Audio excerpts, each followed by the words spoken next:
Okay, Legos, here we are at 6:31 on a Wednesday morning. Let's get into the business stories for today. It's Business Express for the next 15 minutes here on Smooth Breakfast with Victor Pepple. And Shirley Martins. That's right. You can be part of the show sending messages to us on WhatsApp 0809 4440981. Also, tweet us at Smooth981FM. Rotan quote is Rotus. That's his handle. You can also tag him and let's have these conversation in the next 15 minutes. Let's talk housing here in Lagos. Oh my goodness, Rotus. Oh my gosh. This article that you shared with us, I shouldn't be astounded, I suppose. I really shouldn't. But yet I still find myself being astounded. How is Banana Island real estate beating inflation like this? Price increase of 100%? Tell us more. Yeah, I even myself included, I was quite, surprised at that figure. And I guess, Business Day was talking to a player in the real estate sector, and they were the ones that gave them that data. And just looking at the prices, though, it is incredibly expensive. From what was the numbers that they had here? Was it 600,000? No, it wasn't. It was 600,000. It went up to 1.3 million. Yeah. That is per square meter. This is per square meter. That is insane. That is insane. But look, the issue is though that people are scrambling to diversify portfolios and they are looking for where they can get value for money and also beat the economic downturn and beat inflation. And what I've noticed, I was looking at a report from North Court Real Estate. It released a half-year economic report, and high-end real estate is one of those segments that have done well. I think even real estate, it carried the real estate GDP, I think it was 3% or so second quarter. Real estate has been in recession in Nigeria for a while, but it's picking up. And I think you're looking at wealthy people just trying to park their money in an asset class that can maintain their wealth for them. And when you look around, there's only so many places you can go, really. They mentioned Lekki Phase 1, and then some other further out areas like Igbeju Lekki, where the Dangote refinery is being built. And right. So real estate folks believe that area will attract more residential and commercial interests. So that makes sense. But Banana Island, I actually thought that interest in Banana Island had waned, for a while because of issues like, flooding and other matters. And what it will look like 70, 80, 100 years from now if issues like climate change and all these other things impact that area. So I thought that, interest in it, but look, if you live here and you're wealthy, again, we have to emphasize that this is for the top 1%. Again, 1.3 million for a single square meter. That's my goodness. What is that? So right now. And it was just 600,000 before COVID. So that's 2020. Right. Pepple, where was your 600K to go and buy some Can you imagine? Square meters of land? Can you imagine? And it's now 1.3 million naira, over 100% increase in just 2 years. One area that didn't come up in this conversation, Eco Atlantic. I would love to get Eco. That excellent question. That is, I know of a company, Arkland, I think they're called, it's Arkland. I know Arkland Real Estate is another company that has properties in that Eco Atlantic region. The Africa Data Center, they just opened up a $100 million data center. And I remember, because I attended the events at Eco Hotel when they were launching it and so on. I remember the CEO said that Eco Atlantic had to guarantee them a fiber optic network. That is a guarantee, because if you are running a data center, you don't want NEPA or any power issues to affect your internet operation. So yeah, Shopper, to build that such an expensive data center there, that's business. To now have residential properties. Cardi B stayed at Eco Atlantic when she came here in 2019 or so. So even though it's not fully developed, you're seeing celebrities from around the world and business people. And I hear, from what I hear, that place is sold in dollars. You don't pay naira for the properties that are there. So that is another area. If you think of how they built it out, it's a beachfront property.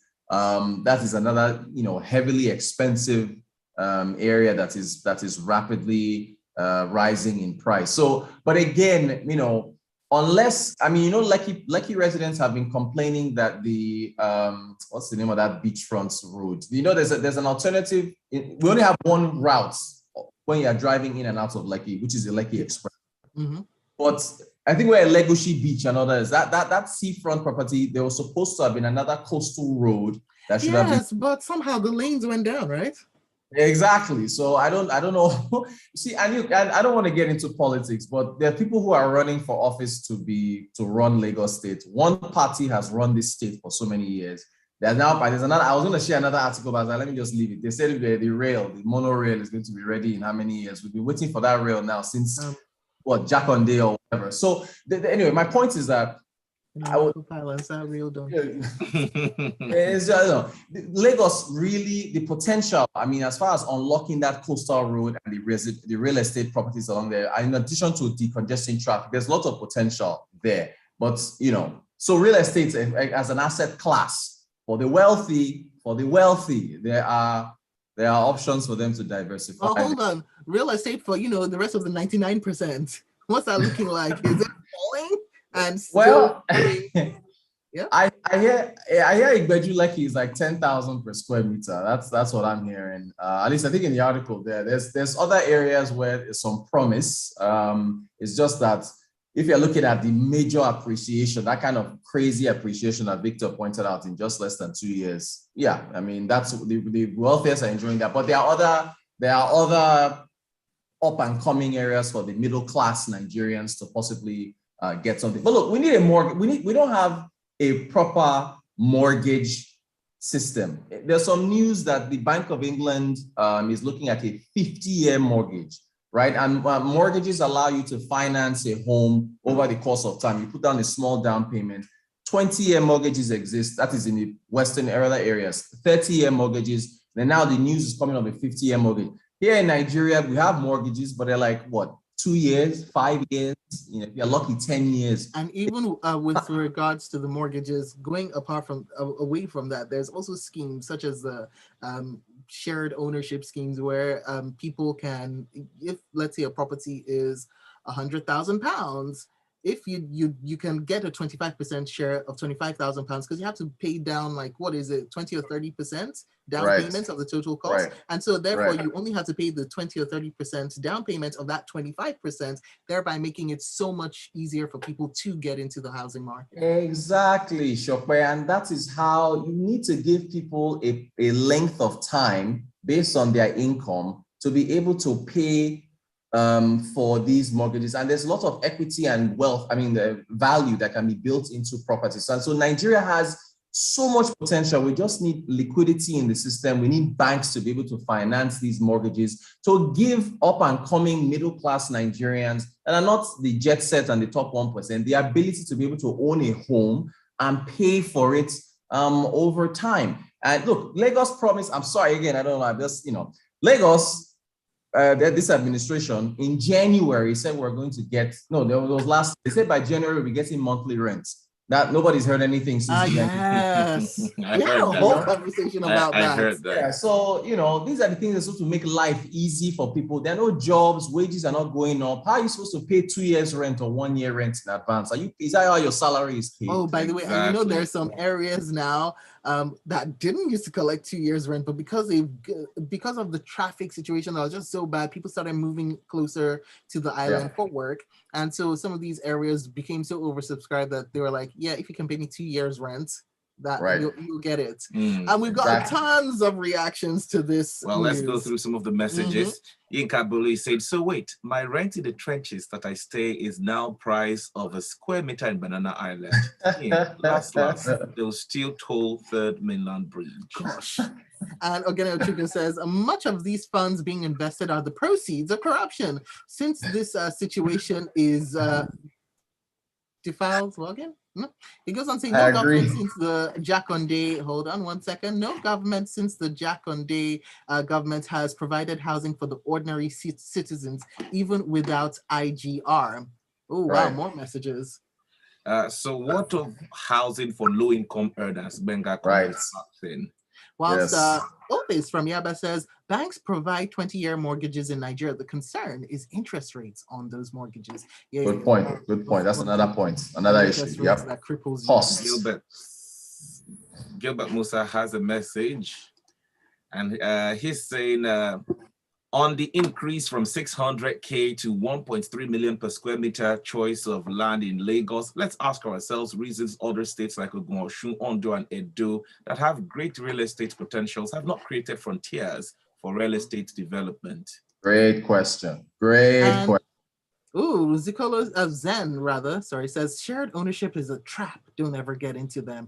Tied into many things and fees, and you can't sell easily. Well, and that's about it on the messages. Rotus, real quickly, I saw this at about 1 a.m. this morning. Elon Musk is saying, I'm buying Manchester United. You're welcome. That tweet has got 117,000 retweets, 436,000 likes. You just turned 2.1 now. I just like what? So I'm sorry, this is the way he was buying Twitter. I'm confused right now. Like, I was for Tech Friday, but I was like, the thing was so hot and it just happened a few hours ago. I was like, I have to talk about it now. Look, I'm not taking him seriously. He's in court over he may be forced to buy Twitter. I don't know where he'll have money to buy Manchester United. The man now, I think he has mastered how to create conversation. Reuters made an article out of it. So international publications are actually writing about the tweet. So I just said it's just for who knows, maybe he's serious, but I'm not taking him serious. So now this guy's a content creator, I must add. Anyways, I think more messages coming in. Yinka Bolu, he's saying, I thought we were considering mortgage down payment with our pension. How far with that? Rotus, real estate in Nigeria is mainly for money laundering because only a cultist will finish a house in Lekki within 6 months. Look. The money laundering issue is very, very real. Very real. I agree with those points. I wasn't expecting that last sentence. It just took me by surprise. And Benga Komi says, let Elon Musk take his disruptive tendencies far away from football, please. Thank you very much. All right. So that is all we've really got time for here on the show, but it's been a really interesting conversation. More messages are coming. And hold on, Yinka, let's just read this last one in from Yinka, who says, let him buy it so he go fit carry Man United fans handicap. All right. On that note, we end because we're done with bashing Man United, at least to Okay, Rotus, it's been a blast. Make sure you find him away from Business Express. You can find him on many places, but you can also find him on social media at Rotanquote. Make sure you tag him in your tweets, and he'll be tweeting about the show and other things as well. All right, so Rotus, till tomorrow, and then after that, Tech Friday. Let's see what Elon Musk does by then. Exactly. Bye.